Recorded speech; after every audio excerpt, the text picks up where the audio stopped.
ఆరు అరకలు కట్టే పెద్ద రైతులు కూడా అరకటెద్దులమ్మి అరువుకిచ్చిరి పొలము. పేడ ఎరువు లేక భూమి సారం పోయి సక్కని నేల మూడు వారిపాయ్. తేమ ఉండు దగ్గిన భూముల్లో సీమ కంపలు మెరుగెరా. వయ్యారి బామొచ్చి వరి మల్లె మొలిసింది. లొట్ట పీసు చెట్లు గెట్టున పెరిగినవి. తరి పొలము దగ్గింది బెరి కలము మిగిలింది. సెలకంత మురమయ్యి గొలుకు గొలుకయ్యింది. కలమంద జమ్ముళ్ళురా తెలంగాణ కరువుకు గుర్తాయరా. గుక్కిచ్చి బోరు దుంకుతుంటే ఒక్కటన్నా మడి సిక్కగా దడవదు. వంకాయ తోటేసి నొట్టి పోయిందిరా. మిరపనాటుకుంటే వరుపైనాదిరా. నాసుపచ్చని బావులా తెలంగాణ నా పరాళ్ళు దేలేరా.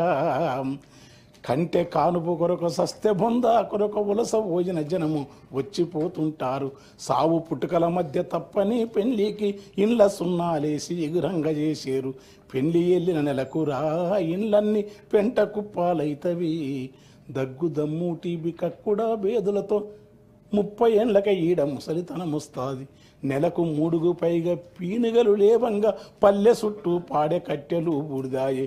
ఇల్లు శోకాలతో తెలంగాణ తెల్లారిపోతుందిరా.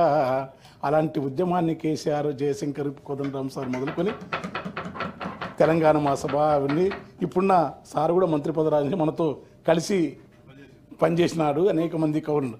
అది వచ్చిన తర్వాత ఆ రైతాంగం ఏ తీరుగా అంటే మొక్కొస్తుంది కాదు.